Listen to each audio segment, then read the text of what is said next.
At 92, President Paul Biya of Cameroon has confirmed that he is running for an 8th term in the October election. Now, in a surprising shift, his team has ramped up his presence on social media platforms like Facebook and X, posting daily to connect with young voters. But experts say that it is not working. Most young people in Cameroon use WhatsApp, where the president is not active, and they can tell that Biya himself is not the one writing the posts. The messaging also feels one-sided, with no replies to comments, which makes it seem even more like a campaign tactic than a genuine engagement. Over 60% of Cameroon's population are under 25, and young people could decide the election, but many are more concerned about real problems like unemployment, corruption, and insecurity. Now, some actually see Biya's online push as an improvement, given how silent he used to be, but others say that it is too little, too late. Now, Biya's new online push may signal a willingness to modernize, but will a few hashtags and old soundbites be enough to win over a generation demanding real change? Today on The Conversation, I am joined by Dr. Bakarr Bah. He is a Presidential Research Professor of Sociology, Northern Illinois University in the USA. And we also have joining us Emmanuel Afolabi. He is an investigative journalist in Ogun State. Thank you so much, gentlemen, for joining us on The Conversation. Thank you very much for having us. It's a pleasure. So let me begin with you, Dr. Bah. Now, how would you characterize, first of all, Biya's legacy after such longevity and what his extraordinary tenure says about the country's political culture and democratic evolution?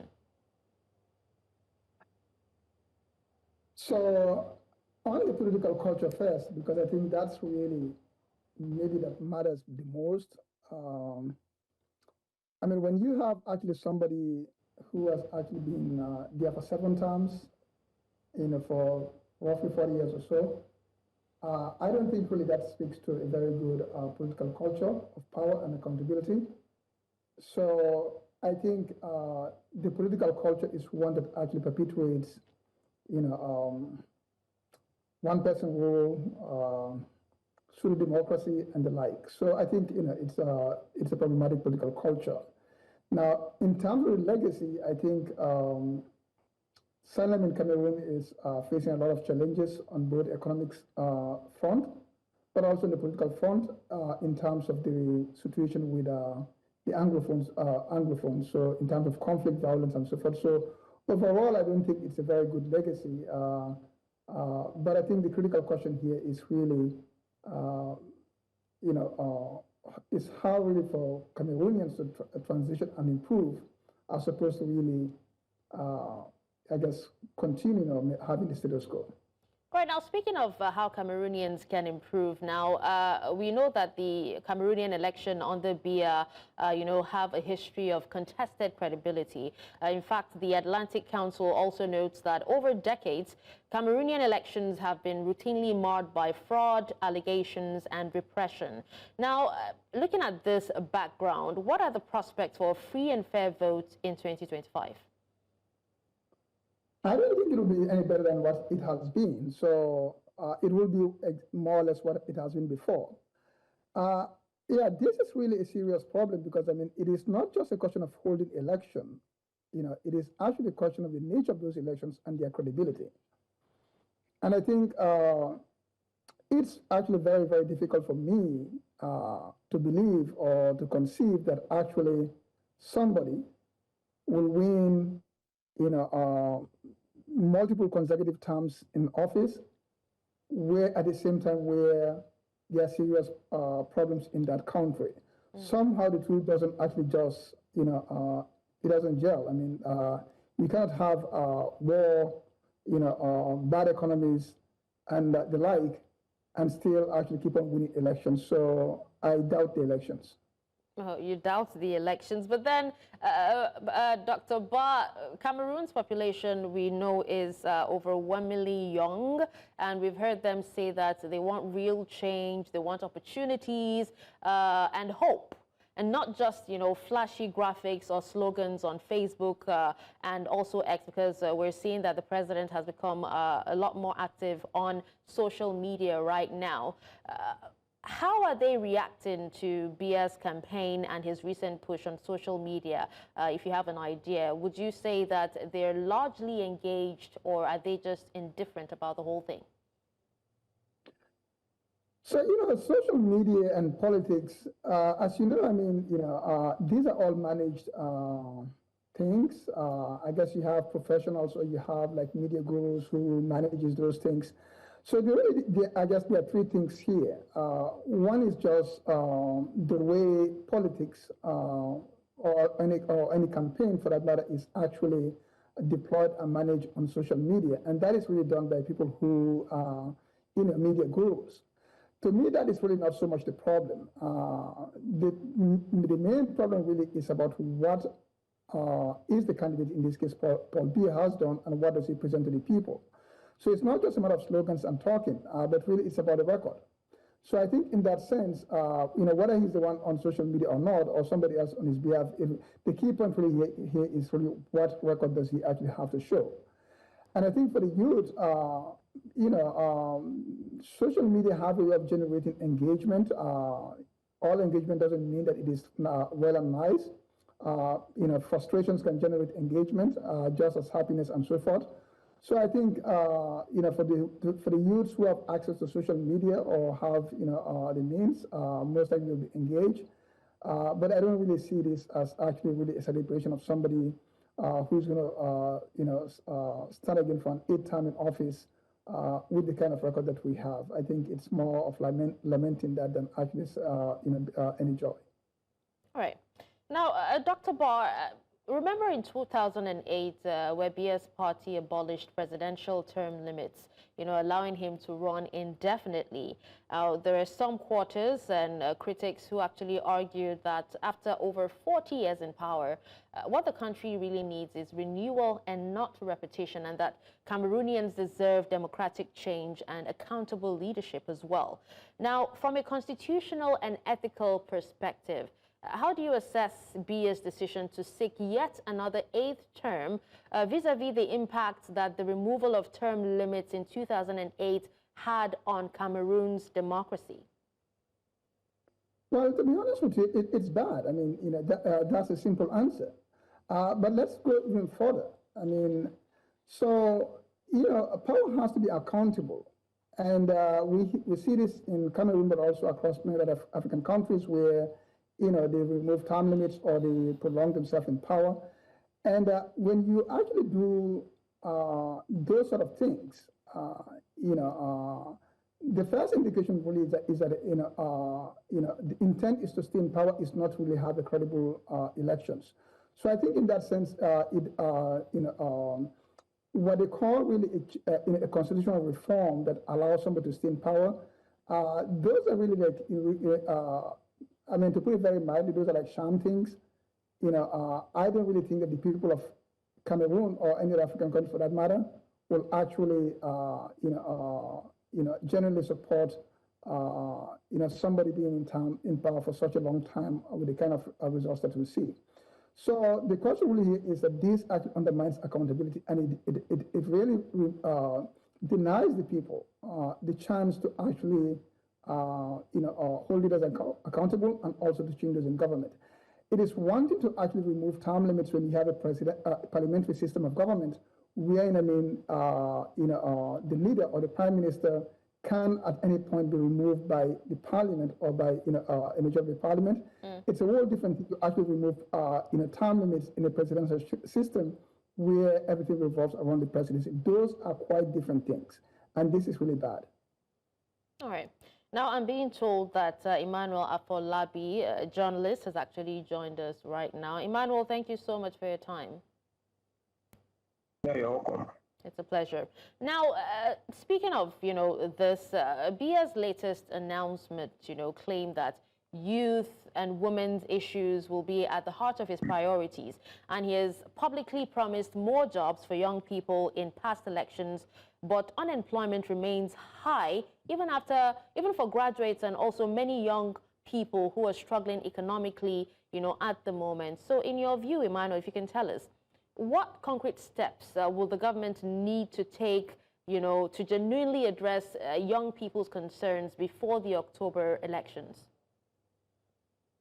Well, thank you very much for this opportunity. Well, I think first and foremost, the youth have to get it so right. They need to get it right. And for a president that has ruled for over 40 years, and he is saying now that he is going to have the youth in mind, is going to create more employment, more job opportunities. What has happened in the past? Why is he just promising them that they are going to create job opportunities? Well, I feel the youth have to stand together as one, and they need to do the right thing. And if all they need to do is to support him, to give him their support or their votes, let them go ahead. But the truth still remains, the youth are the leaders of tomorrow.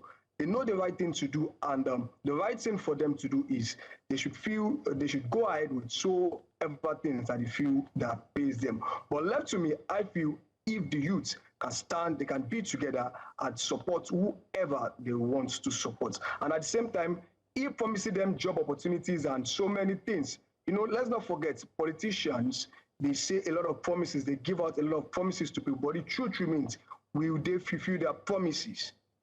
Thank you. Okay. Now, this is actually quite similar to what is happening in Nigeria and so many, African countries, especially in West Africa. Now, do you think that the young people are actually engaging or actively engaging with the president's social media posts? Because from what we're hearing, they are not, even though some of them seem to think that, it's a step forward for the president, having to engage with these young people on Facebook and X.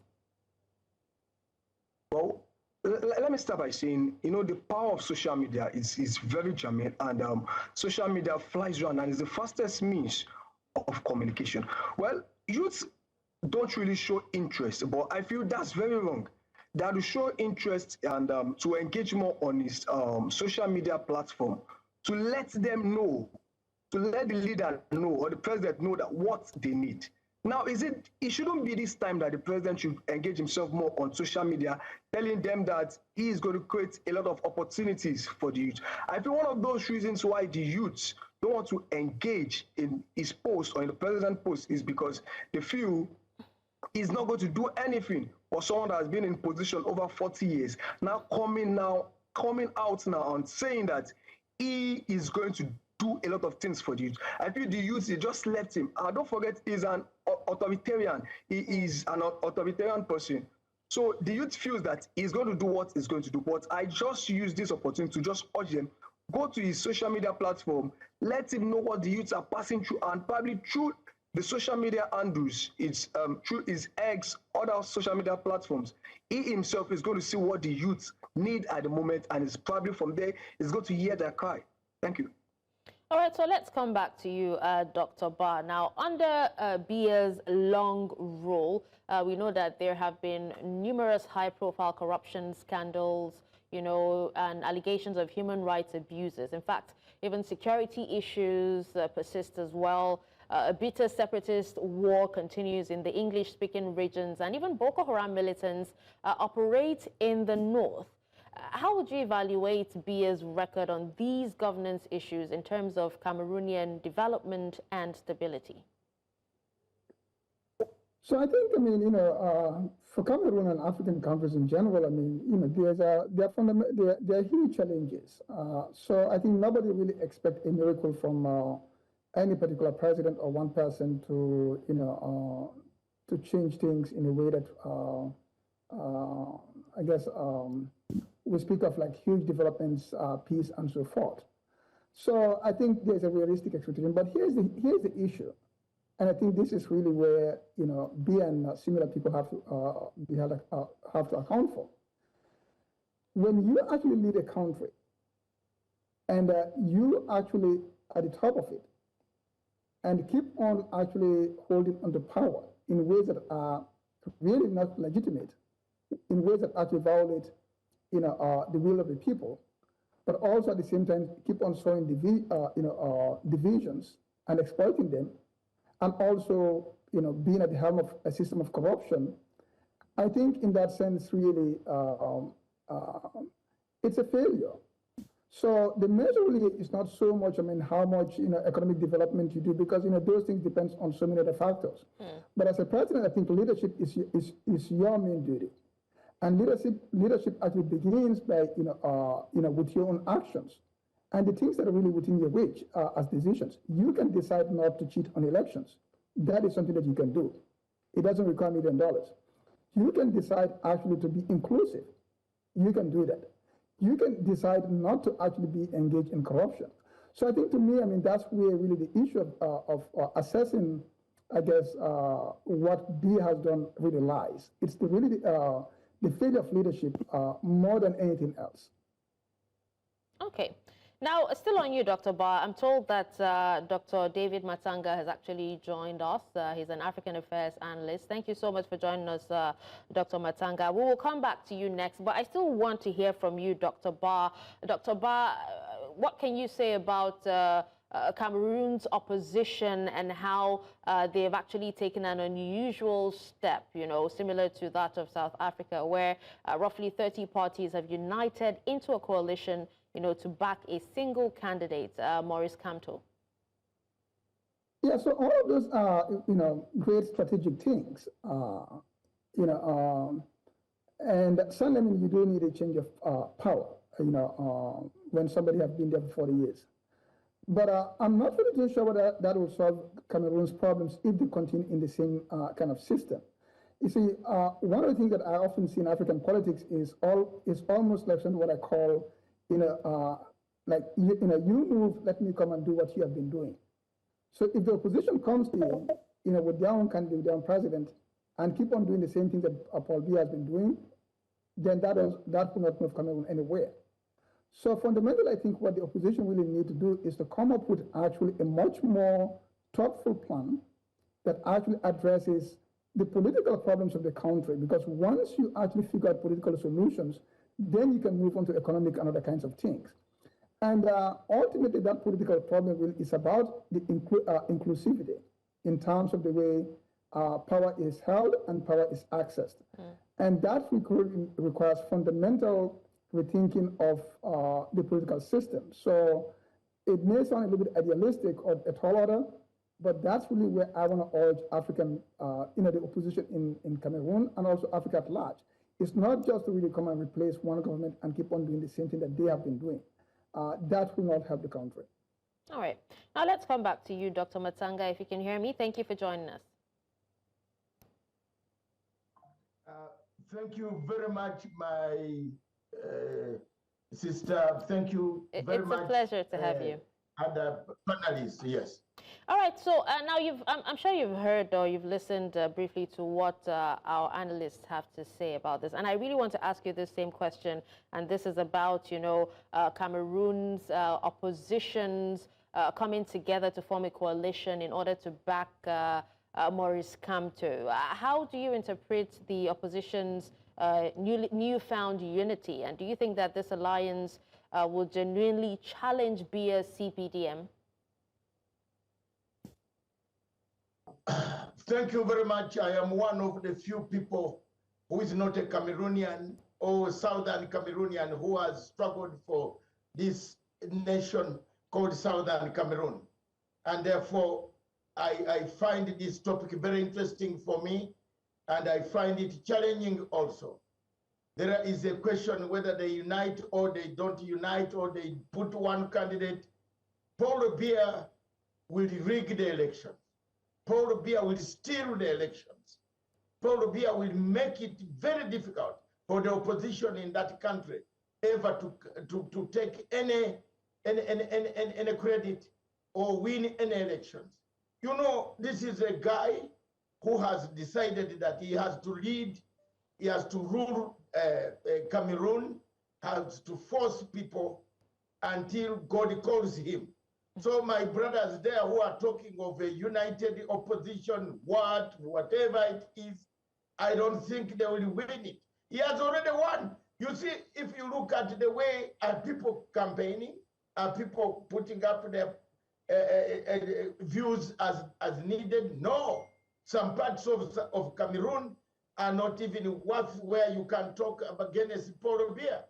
So my sister, all this, whether you put candidates, 1 million of them, Paul Biya is a dangerous guy, is one person who has been very, very ruthless against the opposition. He has locked all the intellectuals in all both places. In southern Cameroon, they are languishing in prison. In Yaoundé, I don't think they will defeat this guy here. It is only one thing, my sister, which will defeat this guy, God. God will defeat him. And I just want to tell you briefly that I blocked his traveling abroad.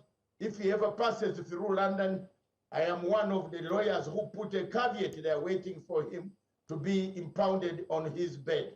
Okay, Dr. Matanga, thank you so much for that. So, Emmanuel, you did hear what Dr. Matanga had to say. He said, as far as is concerned, Paul Biya has already won.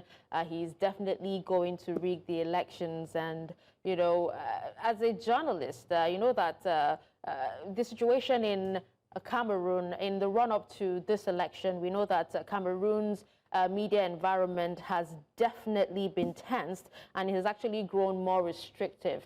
Now, for example, in late 2024, the government banned any discussions of President Biya's health on media, labeling it national security. In fact, even independent outlets have faced shutdowns and censorships, and a popular political TV show was suspended. Its hosts even went into hiding amid threats. As a journalist who works in similar context, what are your thoughts on all of these restrictions on the media? Well, thank you very much. And thanks to the last speaker that just spoke now. Yeah, there's something we call mass media control. Mass media control. You know, he is the president. He has every power to restrict the media. He has every power to restrict the media. It has happened before. It has happened in several countries because they don't want anyone to say something bad or something against the leadership or the authority of the president. Now, like the last speaker said he has won the election already. You know, for someone that has been in power for over 40 years, I don't know why you still want to go again. For the 8th time, you still need that power. Why not just step down and give other people opportunities? And still then is in power, nothing to write home about that he has done. Yes, you are very correct. Like I guess it is mass media, it is control. He has the power to control because he is the president. But constitutionally, it is not right because the media or journalists, they have to be free. People deserve information. One of our duties is dissemination of information. People watch us, people look us as the watchdog to the government. We need to view, to check for everything they are doing. And as a good journalist, so let me just say this, all journalists, their life is at risk. Because as a journalist, if you say something that the present administration does not like, the next thing they'll be doing is they'll be haunting your life. It's something that's happening here in Nigeria too, and I've even faced some oppositions like that too. So it is very correct and it's pertinent that the present administration, they have the power, but constitutionally, it is not supposed to be, because the media is a fortress of the government and they should be free to disseminate information. But because they believe that the media has power, they can do a lot of things and unveil a lot of secrets. That is why the president is restricting them. Thank you. All right. Now, Dr. Bah, briefly, if we can get your thoughts before we go on a quick break. We know that internationally, Cameroon's presidential vote is under close scrutiny. France, which was Cameroon's former colonial power and longtime ally of Biya, so far is publicly more muted now and even urgent for reforms. And we know that the US and the EU have also signaled that they expect a fair elections. But How much influence can these foreign governments or organizations even have on the process? So, we know the old context of Western interest in liberalism and democracies in Africa and that relation. And that was a problematic one in many ways, but we do have a different environment today, and that is today what we call international community is extremely actually weak or actually in disarray. So the bottom line really here, this is a problem for the people of Cameroon. I'm sorry to say that, but this is really a problem for them. And they really have to think of internal solutions. I think what France or any other country actually think or says about their elections really should be of secondary importance. The question really is the Cameroon leaders, not just Paul Biya himself, but I mean those who surround him, is for them to really take a deep look and think very carefully and ask what kind of country do they want to live in and their children. Look, when you actually build a system of corruption and authoritarian rule and so forth, it doesn't really benefit because ultimately most of these people, whatever they accumulate, it's just a name or fancy. It doesn't even get to their children because in most cases their children really they cannot. So I think the point is that it's better really it's in their own interest for them to actually build their country so that they can actually live there and die there and have honor in their country. And that requires an ethical and political leadership. All right. Well, I think with that, we'll have to take a quick break. When we come back, we'll definitely continue with this topic. Gentlemen, please stay with us. Welcome back, and thank you for staying with us on the conversation. If you're just joining us, we've been speaking with Dr. Bah, Emmanuel, and Dr. Matanga on Cameroon and the soon-to-come elections and the fact that the president has recently been using social media, that's Facebook and X, to reach out to the public, especially the young people. Now, we still have Emmanuel. Emmanuel, let's come back to you. Now, rumors of President Biya grooming a successor has actually fueled fears of an undemocratic dynastic transition. There are even reports of his son taking over if he doesn't win. Now, the Constitution does provide that the Senate president becomes interim if Biya cannot serve. Let me just pass this question, Emmanuel. Just please hold on. Let me pass this question to Dr. Matanga. Dr. Matanga, if you can hear me, what maneuvering within the CPDM or even the military should we expect behind the scenes as Biya ages and the succession question looms? Thank you very much.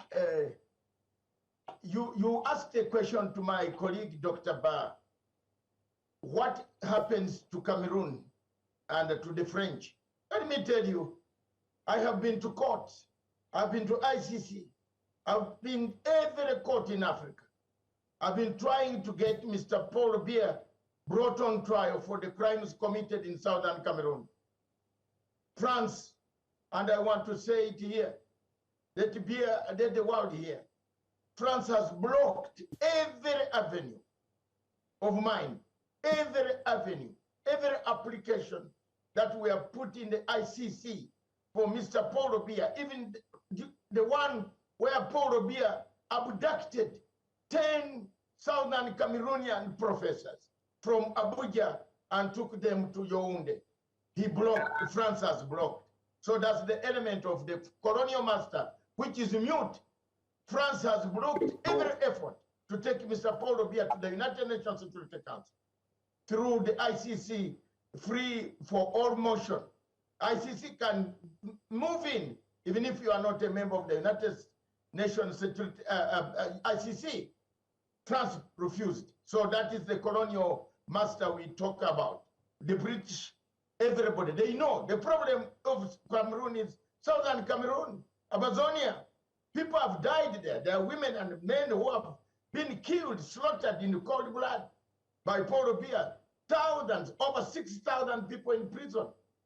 So coming to your question, who takes over power? There is, of course, Paul Biya and the wife and the clique that has. Do you know that the oldest man in that place, the chairman of the Senate, is 96? He's 96 years old. Even when he's walking, he has to be helped even to sit and read. They have blocked every exit, every entry, exit, everything for the younger people. Of course, Paul Biya has been grooming his son. That's okay if the son is from the French Cameroon. That is their problem within the internal dynamics of the party. But the thing is this: have the candidates, and will the candidates be given free, fair, balanced, equal opportunity to air their views? The answer is no. So therefore, it is automatic. In anybody talking about the Cameroon election, which elections? Which one? These ones have already been finished. America will not say anything because it is tapping the oil. You know now the American democracy, there is nothing, my sister. Once you give them oil, minerals, timber, and the rest, they will not talk about democracy. So this is a dangerous situation.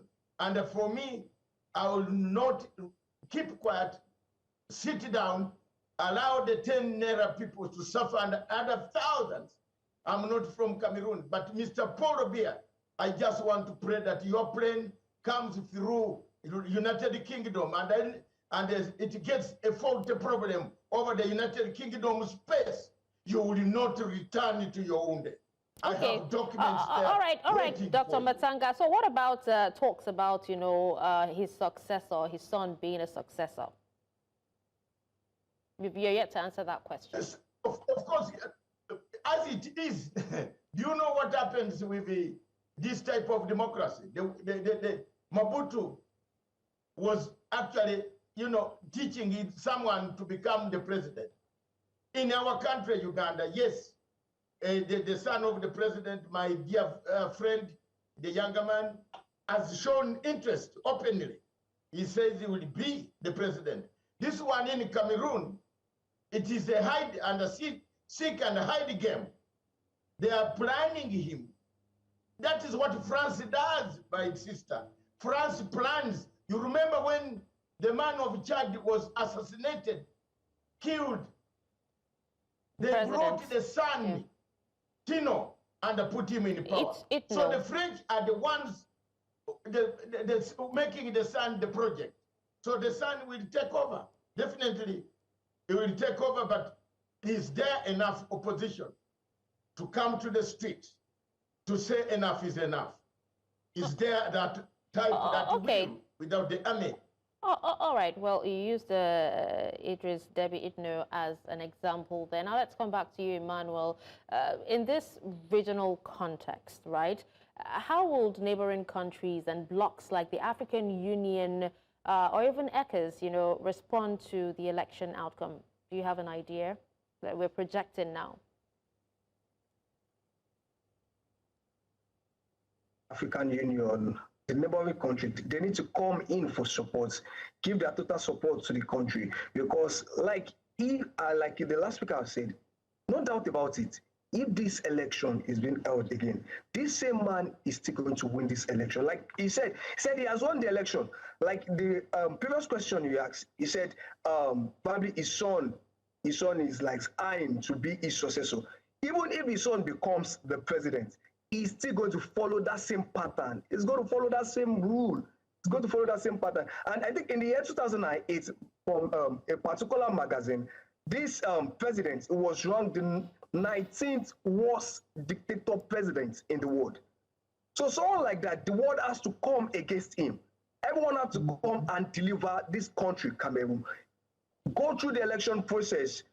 If this same president should conduct the upcoming election, no doubt about it, he's going to win, or his successor, either his son or whosoever he wants to win the election is going to. But the neighboring country, this is time for them to come to give their support to Cameroonians, because as you can see all over the internet, they are not happy about the decision.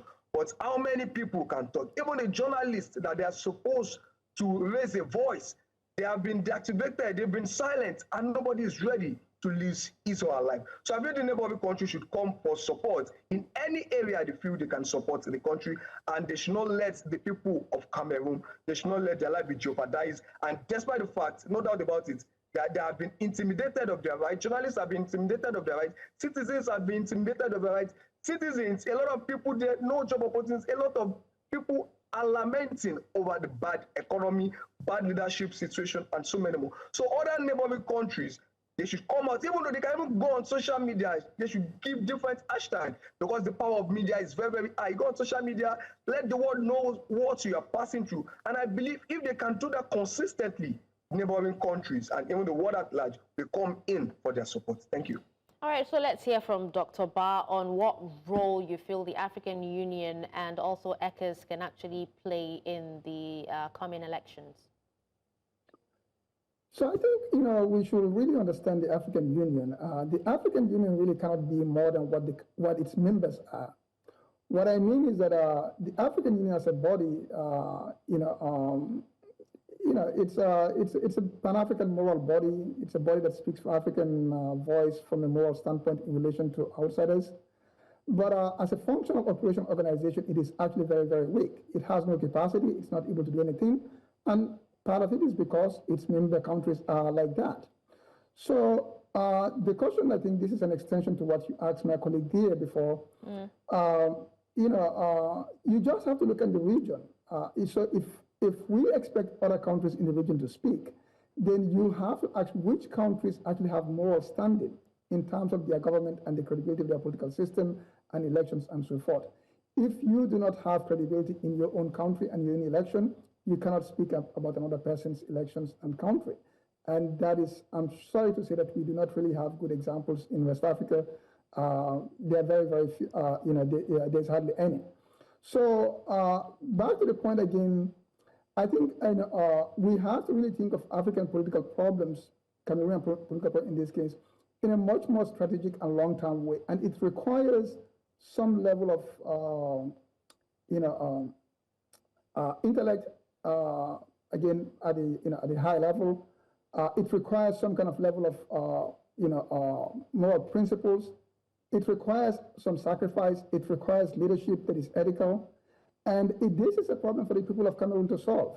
And like in other African countries, people have to stand up to these forms of abuse of power, but also not just to seek power for themselves in the similar way, to actually think of really ethical principles, a political system that is accommodative. We know the problem across African countries. It is divisive politics, mostly around ethnic and regional kind of issues. And you have to find a political system that accommodates people, and people have to be honest about that. Once you reach to that, then you can actually begin to have some kind of political stability. It doesn't make sense for somebody to want to give power to another person who is going to come and do the same thing or who is going to do the bad things to them. So I'm sorry to say that, but we need deep political thinking that goes beyond the idea of election.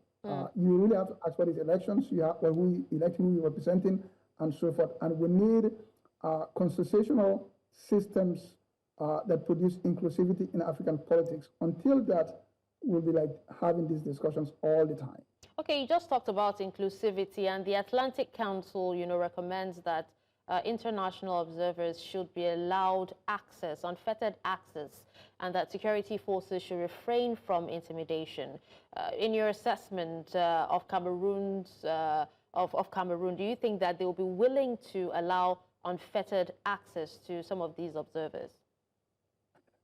So those things will not really happen in any meaningful way. You can have observers and so forth. Look, if somebody has been actually in power for seven times and still wants more, it tells you really that they will not abide by proper elections. The elections will be rigged. I mean, we know that. The context alone tells you. I mean, a 90-something-year-old man who has been there for 40 years standing again for election. What is that? So, but again, my point really here is that this is not. We have to really think of. We have to think of this issue beyond just what is written in the books or the formal things. This is a problem for African countries and African people to address, and it means that we have to really we have to go back to fundamentals and ask ourselves what is the source of our political problems and how we can resolve that. All these formalities about elections, observers, international community, none of this really addresses the fundamental problem. Okay. Now let's hear from you, Dr. Matanga, still on this. Do you think that there's going to be a meaningful observer mission who would be given unrestricted access, to the elections? Is that a possibility in Cameroon? It is like a distance between us and the Mars. Paul Biya to allow unaffected entry of observers, unlimited observation, impossible. But let me touch the point of African Union quickly. It's dead. My sister is dead. You are talking of what? African Union is controlled by the French. The French pay us, pay our workers. We have no say. They know. If you go to the African Union, this morning I was there. I was in Addis Ababa. This morning, if you go to the African Union and find out whether they have ever documented any problem from Cameroon, in the name of God, God is watching here. Nothing. There's no African Union here. Whoever is dying in Cameroon has died for like that. Nothing is in African Union documented. There's a gentleman by name Bakarr who is supposed to document all these problems from your country. He doesn't do it. Paul Biya calls them and pays them money, and that's the end. African Union is dead. Muhammad Faki used to collect cash from Paul Biya, AU, Secretary General, everybody. People go there for money and the present. This guy knows how he can keep off any opposition. Coming to the observers, some of these observers from, especially that organization Atlantic something, some of them are the same problems that Africa has been seeing for a long time. They see the truth, they don't talk the truth. They will come out, make reports, submit to their agency, collect the dollars. They come for holiday sunshine and our good waters and our good, ambient around Africa. But they don't say anything that changes the leadership of a rigged, a ruthless dictator like a Paul Biya. If they observers stood up and said, no, this election was not. What's of them all, my sister, are the AU observers. They always have a template of what they write. They write, the election was free and fair and transparent. That is what the AU has been writing in Cameroon. In Cameroon itself. So the problem of Cameroon lies in two. One, give Southern Cameroon a country. English people are being discriminated. You can hold 2 million elections as long as you have annexed a territory illegally. There's no agreement on that territory. I've looked for the agreement. I've been in Hague 200 times looking for that agreement. No agreement. My sister, there will be no peace in that region until we separate the people who are killing the English-speaking countries as Southern Cameroon. Okay. So this election is a sham. It's a sham. It is just something put there to unhook the international observers and the international people to think that there's an election. Okay. This has already been won. All right. By that gentleman, 93 years old. He wants God to call him before he leaves power. Oh my God. He doesn't even know where he is, my sister. He went to America and said, where am I? Where am I? Why don't you live and give chance to people? They are younger people with a younger knowledge. Well, we're seeing similar contestants, like this in Uganda and some parts of Africa as well. We have, my sister, my country, my president is sharp. He's very sharp. Museveni doesn't. No, honestly, Museveni doesn't behave like a Paul Biya who doesn't know where he is. All right, Dr. Matanga. Dr. Matanga, let's come back to. We don't have a war. We don't have a war, but there is a war in Cameroon, my sister. All right, well, let's hear from Emmanuel as well. Emmanuel, now we're wrapping up. So since the youth, will largely decide this election, what are the likely issues that you think would dominate their conversations? Well, thank you very much. Well, since it's the youth that will be dominating the election, what I just feel is if the youth come together as one, I feel they can project someone to be their candidate. Like Dr. Matanga said that, or probably I don't have said it, that we have a lot of old people contesting for positions in different countries in Africa, no, even in the world at large. Why is it that young people, young ones, they should come as one, come together as one? They are the leaders of tomorrow. It is not a must they give an old man to compete or to contest for the 8th time. It is greediness. Must you die while, as the president, while you're on the throne? You're 91. You're 92 year old, and you still want to contest. That's greedy. You have been there as a president for over 40 years. What do you want again? The youth are the leaders of tomorrow. They should go in there, support someone, and they should flush out the old men in the political system. It's time for the youth. If they keep supporting old people, old things, naughty things will keep happening. Like I said the other time, insecurity bad. No job or employment. Now because you want to go for the 8th time, a 92-year-old man, it's quite unfortunate that these are the set of leaders we have in our African countries. Why will you be 92 years? Number one, your health issue is not even balanced. At that age, he is supposed to be at his house, praying that when he dies, he should see an everlasting, he should go, he should see somewhere in paradise to go, not him fighting or competing to go for another 8th tenure. You have been there for over 40 years. What do you want again?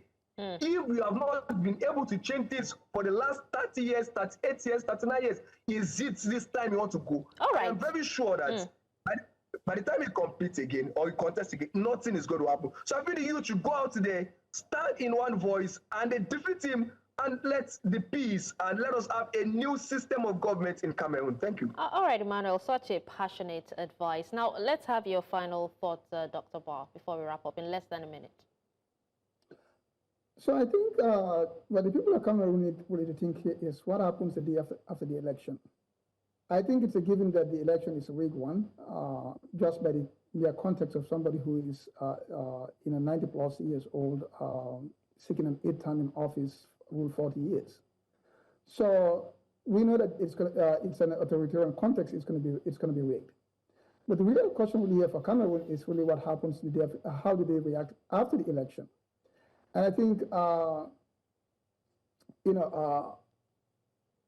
the strategy of an opposition trying to win in a power in the same system will only, help a little bit in the sense that you potentially remove somebody who has been there for 40 years. But it will not really change the structure of the political problems in Cameroon. So my advice to the people of Cameroon would be that the civil society leaders, the opposition leaders, for them to actually have a deep thought, deep dialogue about what is the source of the political problems in Cameroon, that is to say, how it excludes different constituencies and different people. And number two, what kind of political system will actually produce the most inclusivity. And that should be the basis, and that should be the basis upon which the campaign and challenge the government. It's not just about replacing somebody, it's about changing the political system, and that needs to be done. Okay. It goes even beyond the question of the Anglophone people. It's, you can still have Anglophone secession and you'll still have the same problems on both sides. We saw that in Sudan and South Sudan.